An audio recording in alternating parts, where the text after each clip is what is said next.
ilmu untuk Bapak Ibu menerapkan cara-cara produksi kita selama kita mau produksi dan akan memperluas jaringan kita ke luar.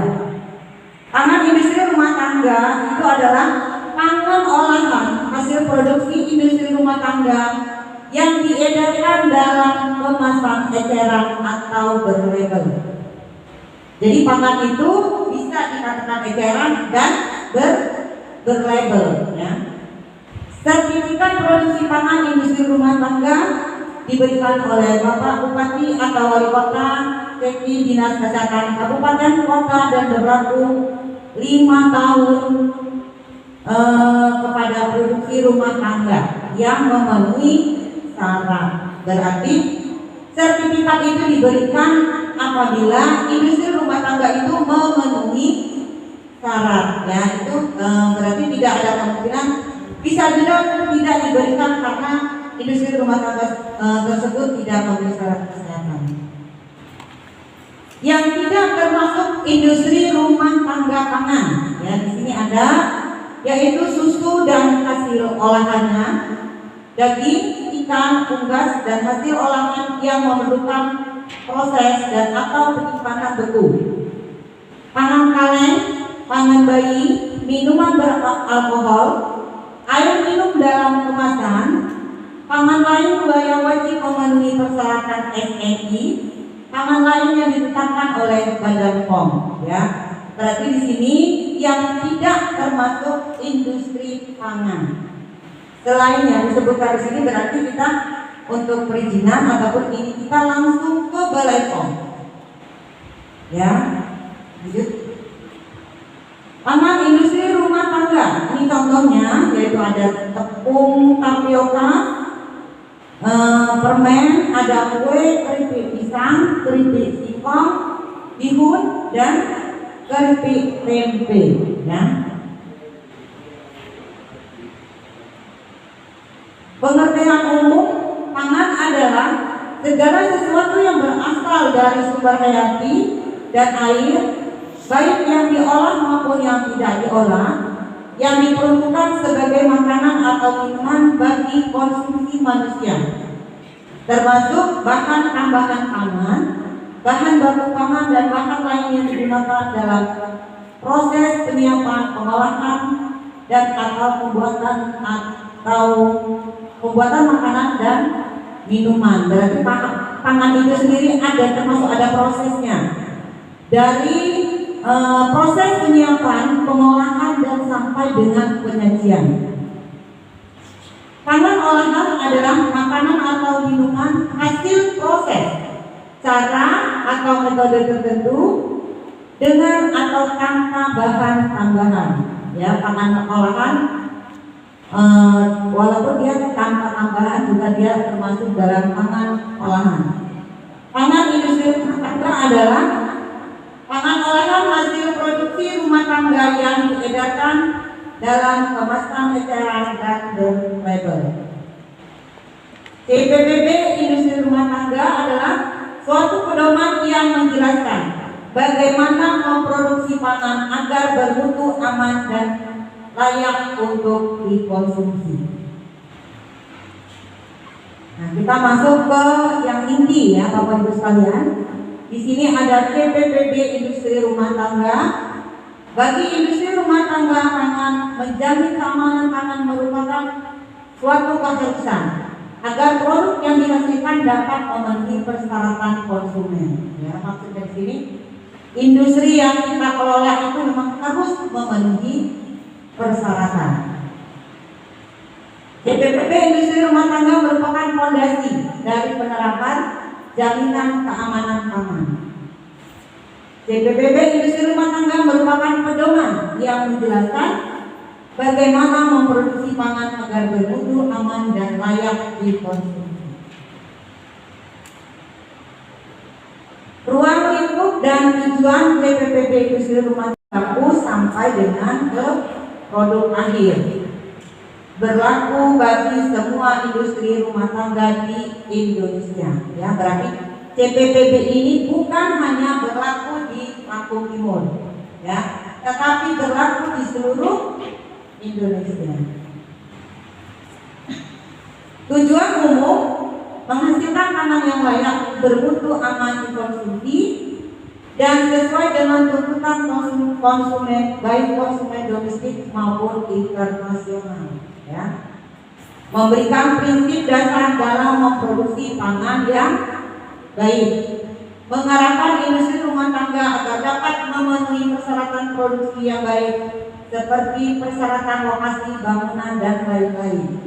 Ini berarti harus ada persyaratannya dalam rangka untuk menciptakan industri rumah tangga yang aman, sehat, dan bermutu. Yang pertama adalah lokasi, ya, lokasi dan lingkungan produksi. Ini yang harus kita perhatikan ya Bapak Ibu semuanya. Jangan sampai kita lingkungan kita yang tempat kita mau produksi ada seperti ini. Jadi lokasi industri rumah tangga itu harusnya dijaga agar tetap bersih, bebas sampah, bau, asap, kotoran, dan debu. Ya.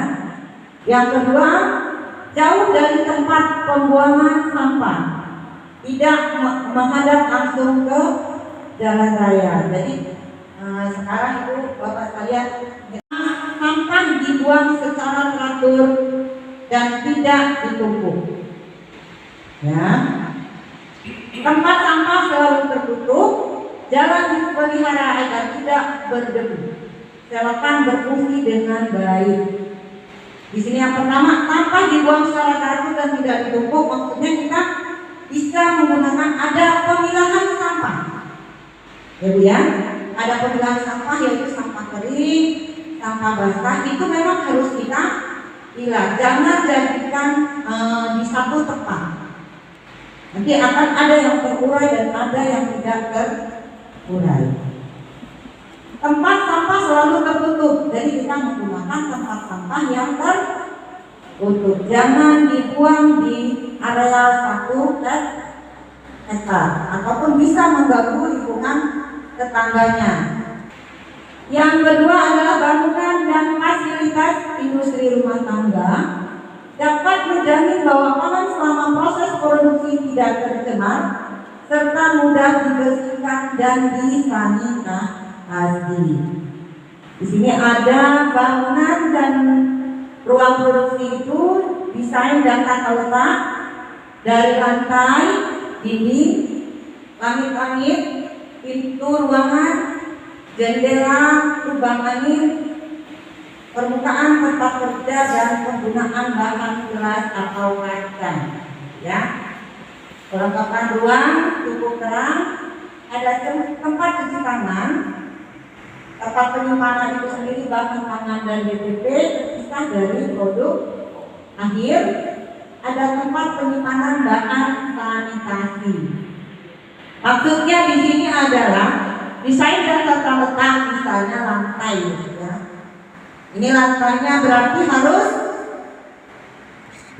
seperti apa?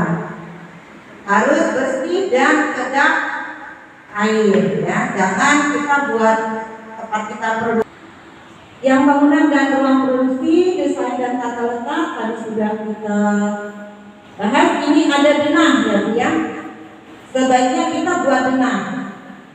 Lokasi kita itu dari awal kita menerima bahan mentah sampai ke proses pengolahan dan sampai ke penyajian itu kita buatkan denah. Jadi jangan sampai di situ tempat mencuci, di situ tempat memasak, di situ tempat kita mengiris dan sebagainya. Ya, jadi itu walaupun ruangan kita tidak sebesar aula ini, mungkin bisa kita atur sedemikian rupa sehingga kita dalam olahan makanan itu merasa aman dan nyaman. Ya, dan kawat ya, berarti jendela itu atau lubang-lubang anginnya juga tidak boleh bolong. Itu maksudnya harus ada kawat atau masa agar supaya binatang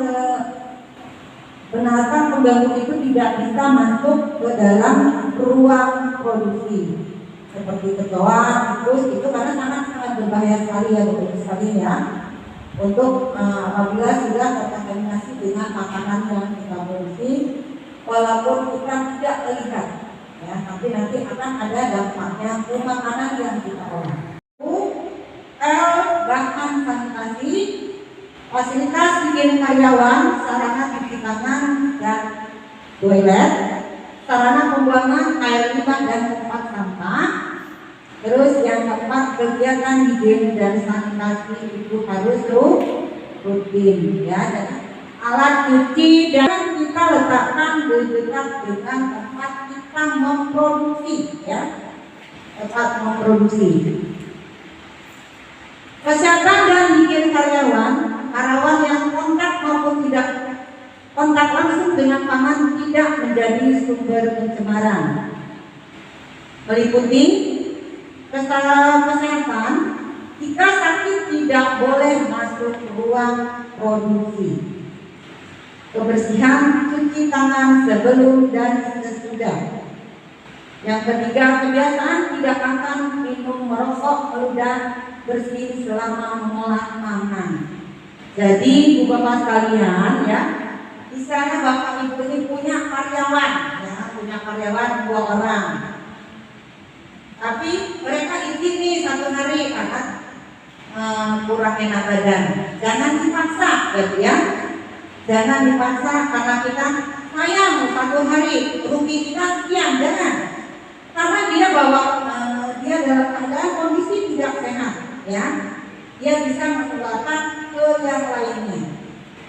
Nah, ini maksudnya yang pertama seperti itu. Terus yang kedua, kebersihan, rajin mencuci tangan dan sebelum dan sesudah mengolah produksi dengan air yang mengalir. Apalagi kita sekarang ini pada saat lagi pandemi, ya, harus rajin-rajin mencuci tangan dengan sabun dan dengan air yang mengalir. Kebiasaan tidak akan minum, merokok. Nah, ini juga. Ini mungkin bapak-bapaknya, ya, jangan dibiasakan pada mengolah makanan kita dalam keadaan merokok, ya. Atau ibunya juga pada saat ini membersih dan menggunakan perhiasan. Ingat, ya, karena takutnya perhiasan ataupun debu rokok tersebut akan masuk ke dalam makanan yang kita olah. Dan secara berkala untuk menjamin terhindar kontaminasi silang terhadap pangan yang diolah, ya, meliputi pemeliharaan dan pembersihan lingkungan dan peralatan, produksi pembersihan dan sanitasi secara fisik dan kimia, program pengendalian hama, pemberantasan hama dan penanganan sampah.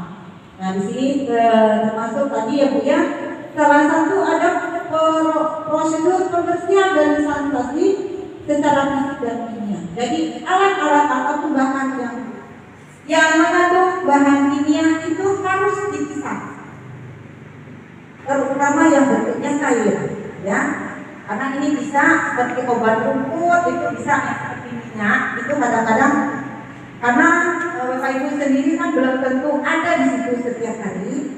Kadang-kadang ada anaknya yang mengolah ataupun karyawannya, ternyata karyawannya lupa minyak yang dia gunakan ternyata itu obat penyimpanan, ya, penyimpanan bahan yang digunakan dan produk akhir dilakukan dengan baik sehingga tidak mengakibatkan penurunan mutu dan keamanan pangan. Bahan dan produksi akhir terpisah, suhu sesuai dengan FIFO dan BPO, ya. Di sini maksudnya bahan dan produksi produk akhir. Misalnya ini ibu-ibu bapak sekalian beli bahan tepung, ya.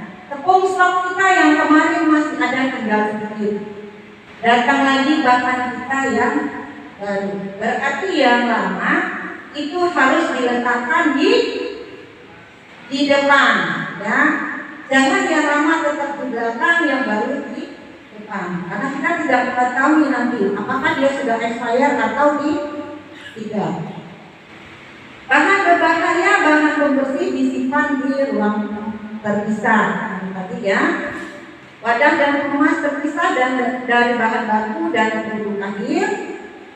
Label pangan rapi dan teratur, peralatan produksi selalu bersih dan terlindung dari kotoran. Berarti untuk bahan label ini harus ditata rapi sedemikian rupa, jangan tahu-tahu di situ ada kardus, di situ ada plastik, di situ ada label, di situ tahu-tahu ada api, hilang semua berkas kita.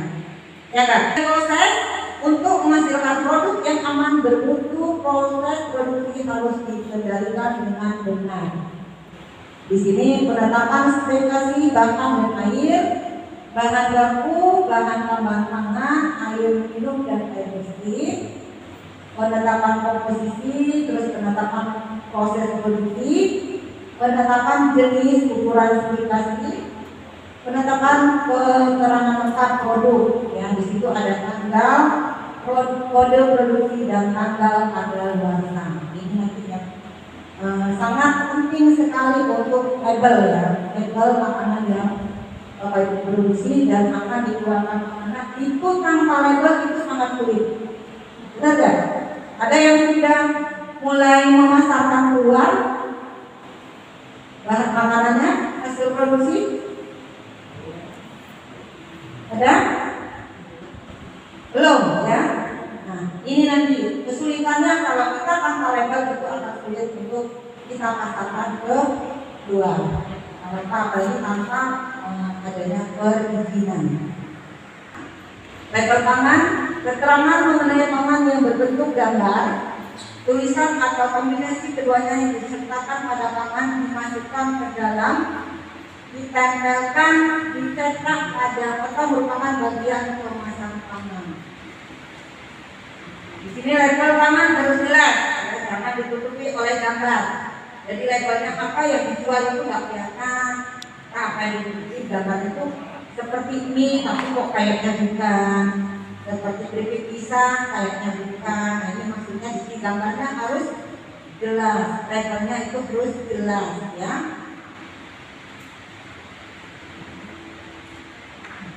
Nah, ini contoh ya. Ini contoh label. Ada komposisi, ada nama dagang, ada nama produksi, ada BRT-nya, terus ada tanggal kadaluarsanya. Label halal yang mempunyai sertifikat halal ini adalah dari MUI ya, mendapat persetujuan pencantuman dari Dinas Kesehatan Kabupaten Kota setempat. Yang ke-11, pengawasan oleh penanggung jawab. Penanggung jawab diperlukan untuk mengawasi tahap proses produksi serta pengendaliannya untuk menjamin dihasilkannya produk pangan yang bermutu dan aman. Ya, perhatikan penanggung jawab minimal mempunyai pengetahuan tentang prinsip dan praktek higienis sanitasi pangan serta proses produksi yang ditanganinya. Terus yang kedua, penanggung jawab melakukan pengawasan internal secara rutin termasuk monitoring dan tindakan koreksi. Di sini maksudnya pengawasan oleh penanggung jawab. Ya. Penarikan produk. Ya, ini adalah tindakan menghentikan peredaran pangan karena juga sebagai penyebab timbulnya penyakit atau keracunan pangan, atau tidak memenuhi persyaratan perundang-undangan di bidang pangan, atau karena tidak memenuhi syarat kesehatan. Ya, pemilik industri rumah tangga harus menarik produknya. Yang kedua, menghentikan produksinya, melaporkan ke pemerintah. Terus yang keempat, memusnahkan produknya jika terbukti berbahaya bagi konsumen. Ya, di sini maksudnya. Tapi jangan sampai Bapak Ibu ini kalau sudah dapat ini, aduh saya takut juga ya untuk mengurus izin ataupun untuk memasarkan makanan. Kalau kita tidak melakukan kecurangan ataupun kita benar-benar melaksanakan seperti yang dari kita tadi dari nomor 1 sampai 12 itu tidak akan terjadi ya. Makanya kita memberikan materi ini agar supaya bisa kita melaksanakan kegiatan-kegiatan yang memang mendukung dalam kita mengelola industri rumah tangga pangan, ya. Pencatatan dan dokumentasi diperlukan untuk memudahkan penelusuran masalah yang berkaitan dengan proses produksi dan distribusi. Perhatikan, pemilik harus mencatat dan mendokumentasikan, ya. Terus penerimaan bahan baku, produk akhir, terus catatan dokumen disimpan 2 kali umur simpan produk. Maksudnya di sini saya rasa tidak semua ya Bu ya punya catatan dokumen. Misalnya ini tadi saya hari ini beli cat pewarna itu 2. Ada nggak yang punya catatan seperti itu? Nah, pelatihan karyawan. Pimpinan dan karyawan industri rumah tangga harus mempunyai pengetahuan dasar mengenai prinsip dan praktek higiene dan sanitasi pangan, serta proses pengolahan pangan yang ditangani, ya. Di sini perhatikan, pemilik dan penanggung jawab harus mengikuti penyuluhan. Yang kedua, menerapkan dan mengajarkannya kepada karyawan. Ini sudah saya jelaskan tadi, bahwa pemilik dan penanggung jawab itu harus mengikuti penyuluhan. Nah, bisa dilihat, ini gambarnya apa yang salahnya? Coba diperhatikan. Yang masih salah ini apa? Prosesnya di lantai, terus tidak menggunakan sarung tangan, ya benar ya. Terus ini tempat produksi dekat dengan tempat sampah, ya. Ini masih ada tumpukan-tumpukan yang belum terpisah. Padahal telur campur, apa dia tahu kalau telur itu pecah dan dia akan merebus ke dalam sampingnya ada tepung, ya, kita pasti akan. Nah, ini lagi yang ada di CPPB Industri Rumah Tangga. Ada berapa? Ada 14, ya. Berarti itu 14 cara produksi pangan yang baik di industri rumah tangga ini memang betul-betul harus diterapkan, Bapak-Ibu sekalian, sebagai bahan, sebagai pedoman dalam mengelola industri rumah tangga pangan. Bapak-Ibu sekalian, nanti setelah sampai di rumah masing-masing, ya. Ini sebagai salah satu materi yang sangat-sangat penting sebagai pedoman. Jadi nanti apabila Bapak ingin mengurus perizinan, itu memang harus kita lihat kondisi seperti apa di lapangan, ya. Tapi jangan Bapak Ibu juga langsung takut untuk ini, karena kita juga namanya baru mungkin, ya, kita tetap dalam proses, tapi tetap dalam pengawasan, ya. Walaupun kami dari kabupaten tidak bisa turun dalam sebulan sekali, tapi kita ada pekerjaan tangan dari puskesmas yang memang harus mengawasi industri rumah tangga pangan dan dikelola Bapak-Ibu sekalian. Nah, mungkin itu materi dari saya. Kurang lebihnya mungkin nanti ada sesi tanya jawab.